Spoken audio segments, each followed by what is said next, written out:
Hello children, hope you all doing good. Let's start today's chapter, Reproduction in Plants. Introduction. So far we have studied the different life processes such as digestion, respiration, circulation of materials and transportation of materials. These are necessary for the survival of living organisms. The lifespan of a living organism is cyclic. For example, a person is born, reaches childhood, adulthood, grows old and finally dies. The number of individuals of a population is reduced due to predation, disease, accident, etc. Then how is the population of a living organism maintained on Earth? The reduced number is restored by the addition of new individuals through reproduction. The reproductive system is not needed for an organism that cannot produce offspring. Such organism will soon perish and die. देखिए अभी तक हमने digestion, respiration, transportation and circulation of materials पढ़ा. ये living organism के survival के लिए बहुत ज़रूरी है ना. अब जो लाइफ साइकिल होता है किसी भी लिविंग ऑर्गेनिज्म का साइक्लिक होता है, जैसे कि पर्सन का जन्म होता है, फिर वो चाइल्डहुड में पहुंचता है, then adulthood, then grows old and finally dies. तो जो नंबर ऑफ इंडिविजुअल्स हैं पॉपुलेशन के, किसी भी पॉपुलेशन के, वो रिड्यूस हो जाते हैं. कभी कोई एक्सीडेंट है, कोई डिसीज़ है, इनकी वजह से. तो फिर ये जो पॉपुलेशन है लिविंग ऑर्गेनिज्म की, ये कैसे मेंटेन रहती है? तो ये रहती है through reproduction. The process by which a species is produced is called reproduction. This process varies from one group of living beings to another. The methods of reproduction show much diversity. Offspring may be produced from a single individual or by the participation of two individuals. Thus, reproduction enables life to continue as an unbroken chain from generation to generation. देखिए ये जो process है जिसमें species produce आपकी होती हैं, that is called reproduction. ये process आपका जो है ये वेरी करता है आपके ऑर्गेनिज्म टू ऑर्गेनिज्म. एंड जो ऑफ स्प्रिंग यानी जो बेबीज़ आपके प्रोड्यूस होते हैं, कभी आपके सिंगल इंडिविजुअल के पार्टिसिपेशन से होते हैं, कई बार दो इंडिविजुअल्स के पार्टिसिपेशन की ज़रूरत होती है. Types of reproduction. There are 3 types of reproduction in living organism: asexual, sexual and vegetative reproduction. Asexual reproduction. The production of a new organism by a single parent is called asexual reproduction. Asexual reproduction is common in unicellular organisms but is also observed in multicellular organisms like plants and animals. When there is a plenty of food available and conditions are suitable for growth, this type of reproduction takes place. Fission, budding, spore formation, regeneration, fragmentation. देखिए जब एक new organism का production होता है किसी single parent से, तो उसे कहते हैं एसेक्सुअल रिप्रोडक्शन. ये आपका यूनिसेलुलर ऑर्गेनिज्म में बहुत ही कॉमन है, बट ये मल्टीसेलुलर ऑर्गेनिज्म में भी देखा जाता है, राइट. तो ये देखिए सारे ही मेथड्स जो आपके हैं, ये सारे ही आपके एसेक्सुअल रिप्रोडक्शन के मेथड्स हैं. Fission. It is the simplest mode of asexual reproduction in which a single-celled organism splits itself into 2 halves. Each half then grows into a new individual. Fission takes place in amoeba, bacteria, paramecium and fungi. ये simplest mole of asexual reproduction है जिसमें कि single cell organism होता है, वो 2 halves में आपका split हो जाता है. फिर जो हर हाफ है वो आपका एक न्यू इंडिविजुअल में आपका ग्रो करता है. Budding. In yeast, a unicellular organism, a little cytoplasm accumulates at one of the cell. The nucleus of the parent cell divides into 2 and one is sent into the bud. Bud formation takes place very rapidly in yeast cells to form a chain of yeast cells under suitable conditions. All these chains of buds don't detach from the parent individual, so a sort of colony is formed. Yeast भी आपका एक unicellular organism है. इसमें एक छोटा सा cytoplasm accumulate हो जाता है at one of the cell. तो जो न्यूक्लियस होता है पेरेंट सेल का वो डिवाइड हो जाता है 2 में, फिर एक जो है वो that is sent into the bud. Bud formation बहुत ही रैपिडली होती है ये सेल्स में, जिससे कि चेन बन जाती है ये सेल्स की अंडर सूटेबल कंडीशंस. और ये जितनी भी चेन्स होती हैं बर्ड्स की, ये आपके डिटैच नहीं होती पेरेंट इंडिविजुअल से, तो एक कॉलोनी फॉर्म हो जाती है इनकी. Activity 9.1. To observe budding in yeast, take some warm water in a beaker, add a spoonful of glucose to it, mix well. Now take 10 grams of yeast powder and put it in the glucose solution. Shake well and leave the beaker undisturbed in a warm place for 2 to 3 hours. Take a drop of suspension on a glass slide and place a cover slip over it. Examine the slide under the microscope. You can see the process of budding in yeast cells. आपने warm water लेना है एक beaker में, उसमें glucose आप डालेंगे 1 चम्मच, then mix करेंगे, फिर 10 ग्राम आप यीस्ट पाउडर लेंगे और उसको ग्लूकोज सोल्यूशन में डालेंगे, फिर अच्छे से उसको शेक करेंगे, फिर बीकर को अपने अनडिस्टर्ब छोड़ना है किसी वार्म प्लेस में 2 से 3 घंटे के लिए.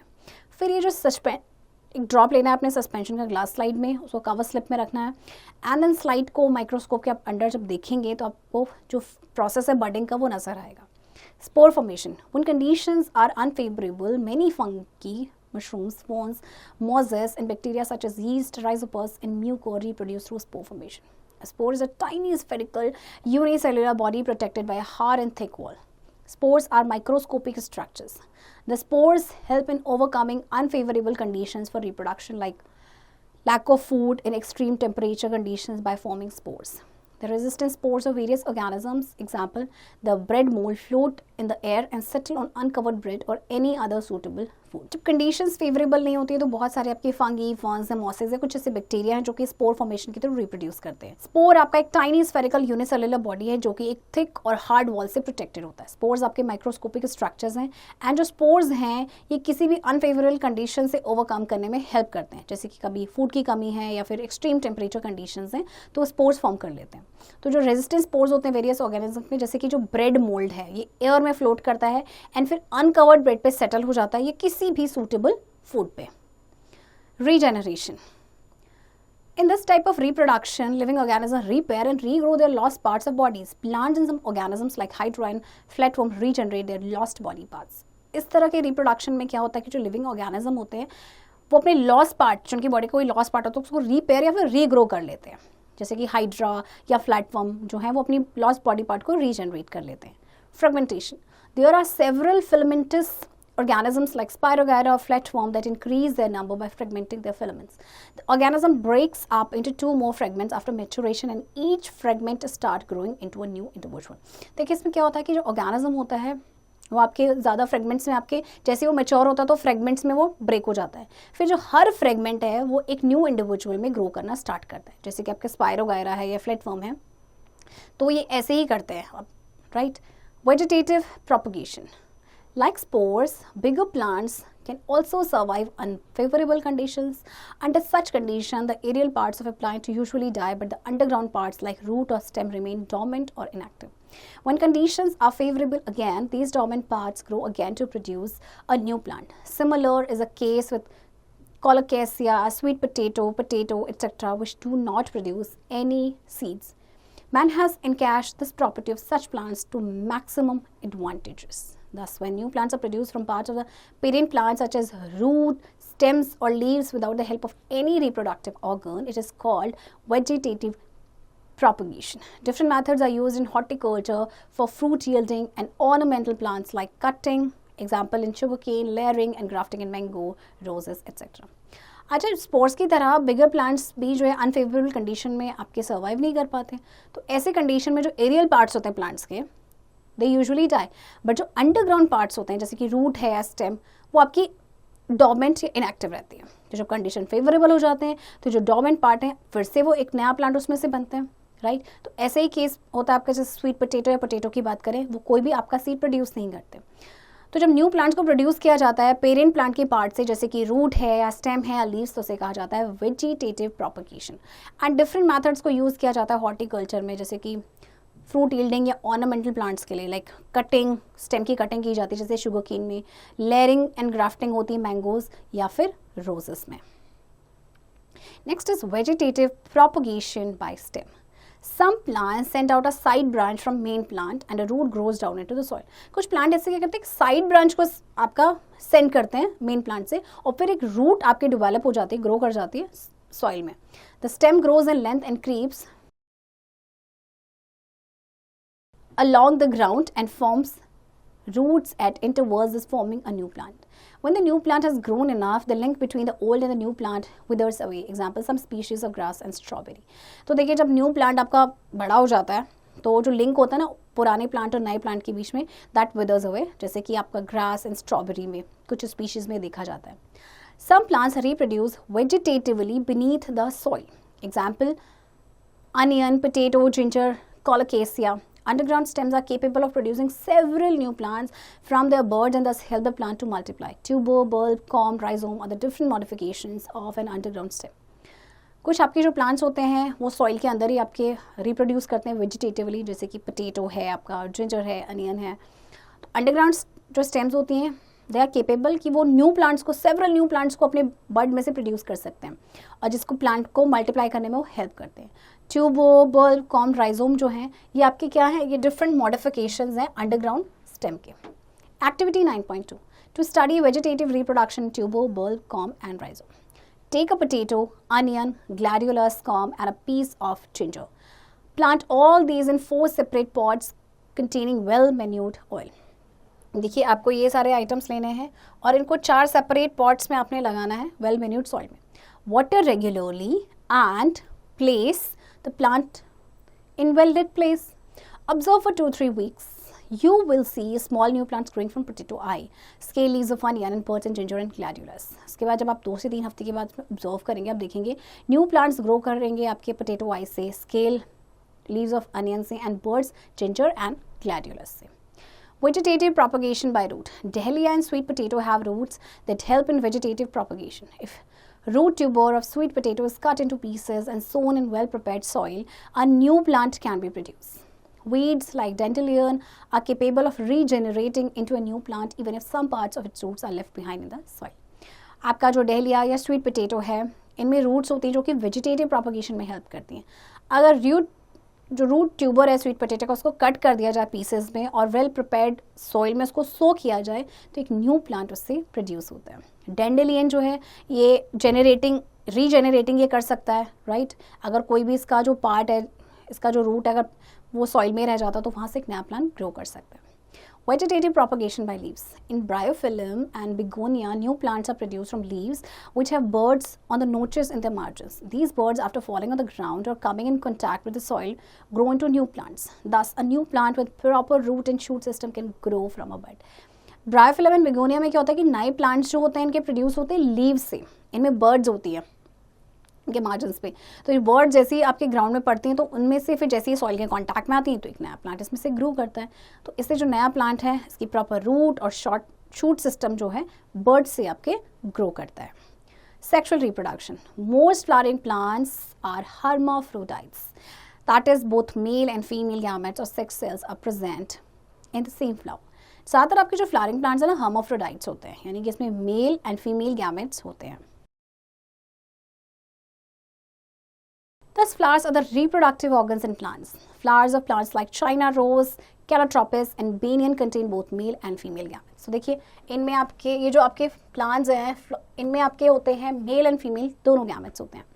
Plants use various methods to ensure fertilization and sexual reproduction. For example, moss grows in damp places because it needs water for the sperms to swim to the eggs to fertilize them.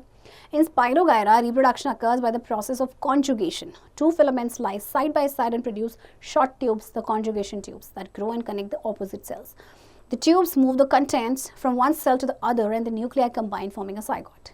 अच्छा देखिए, आपका जैसे moss की हम बात करें, ये डैम्प place में ग्रो करता है क्योंकि इसको पानी की ज़रूरत होती है कि जो स्पर्म है वो स्विम कर सके एग्स तक और उनको फर्टिलाइज करे। स्पाइरोगारा जो है वो कॉन्जुगेशन के मेथड से रिप्रोड्यूस करते हैं। टू फिलामेंट जो होते हैं आपके साइड बाय साइड लाइक करते हैं एंड इसमें से शॉर्ट ट्यूब्स प्रोड्यूस होती है जिसे कहते हैं कॉन्जुगेशन ट्यूब, जो ग्रो करती है फिर ऑपोजिट सेल को कनेक्ट करती है। जो ट्यूब्स होती हैं वो क्या करते हैं, वो कॉन्टेंट को एक सेल से दूसरे में मूव करते हैं और उनके न्यूक्लिया को कंबाइन करके जाइगोट बनाते हैं। Flower. It is a reproductive organ of plant. The flower is attached to the plant by a stalk. There are many kinds of flowers, but the main function of the flower is sexual reproduction and to produce seeds, which on getting favorable conditions produce new plants. Certain common features are present in all flowers. A flower that contains both male and female parts is known as a complete flower. Flower जो है reproductive organ होता है plant का। Flower जो है attach होता है plant के साथ एक स्टॉक के थ्रू। बहुत तरह के फ्लावर्स होते हैं बट मेन फंक्शन जो फ्लावर का है वो रिप्रोडक्शन है, sexual reproduction and to produce seeds, right. कुछ आपके कॉमन फीचर्स होते हैं जो सभी आपके फ्लावर्स में होते हैं। तो एक फ्लावर में आपके मेल एंड फीमेल दोनों ही पार्ट होते हैं और ऐसे फ्लावर को कहा जाता है complete flower. Thus, a complete flower contains sepals, petals, androgyne or stamen that produces the male gametes and gynoecium, carpel or pistil that produces the female gamete. Some flowers like corn and papaya contain either male or female reproductive organs and can produce only one type of gamete. They are called incomplete flowers. अब कुछ flowers ऐसे हैं जैसे corn या papaya की बात करें तो या तो इनमें मेल रिप्रोडक्टिव ऑर्गन होता है या तो फीमेल होता है, तो इन्हें कहा जाता है incomplete flowers. Sepals. The sepals are green in color and protect the flower when it is in bud condition and support it when the flowers blooms. Petals. The petals are large and variously colored to attract insect for pollination. Sepals आपके green color में होते हैं और ये flower को protect करते हैं जब ये bud फॉर्म में होता है.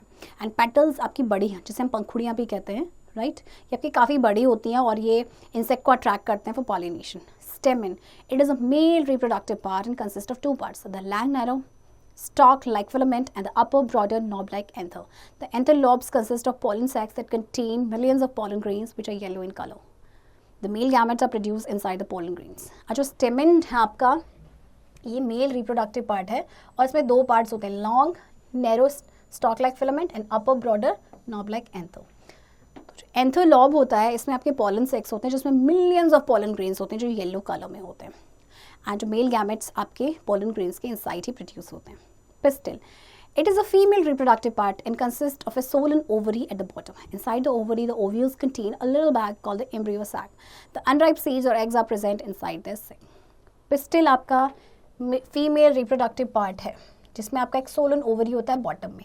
ओवरी के इनसाइड जो ओव्यूल्स होते हैं उनमें एक छोटा सा बैग होता है जिसमें होता है एम्ब्रियो सैक. तो जो अनराइप सीड्स या एग्स होते हैं वो इस सैक के अंदर प्रेजेंट होते हैं. Pollination.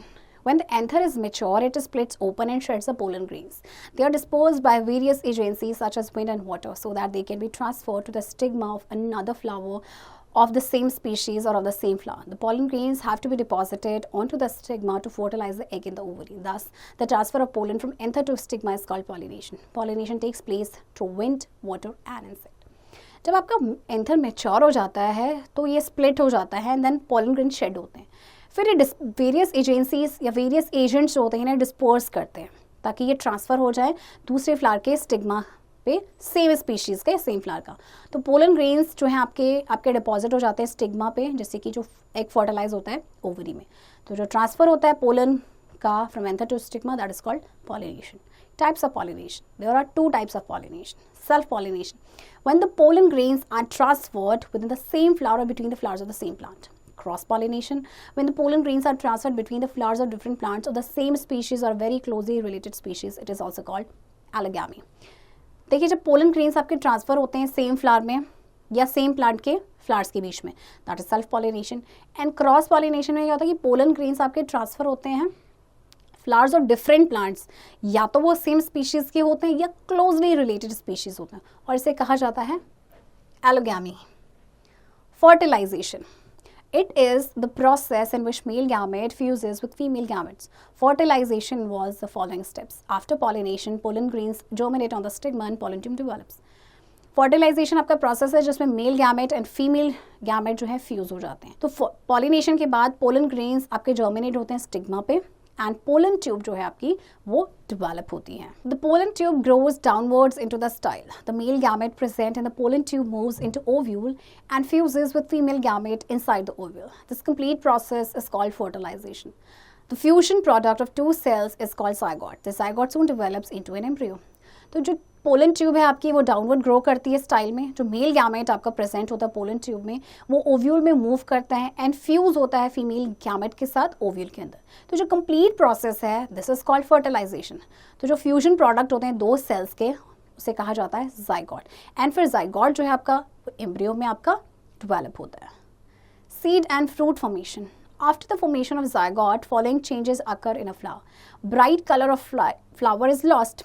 Except ovary, all the parts of flower fall off. Ovules in the ovary supplies food to the zygote which becomes embryo.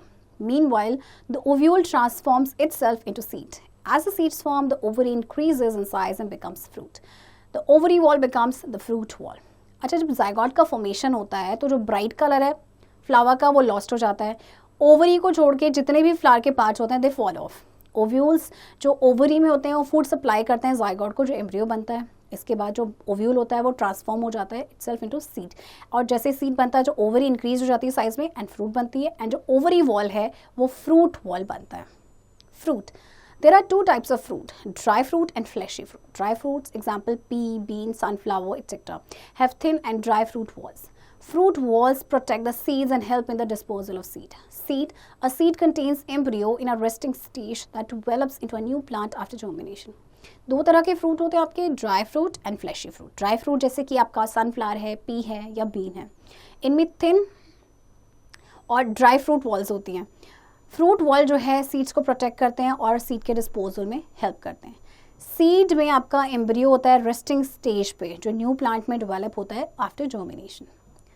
Disposal of seeds and fruits. Plants can't move around like animals, so they have no means to spread their fruits and seeds. In such a situation, these will fall on the ground beneath the plant. The young plant will thus compete with each other, and expansion of the species will also be severely limited. Fruit and seeds have devised or adapted certain ways to overcome this condition and to enhance the expansion of species.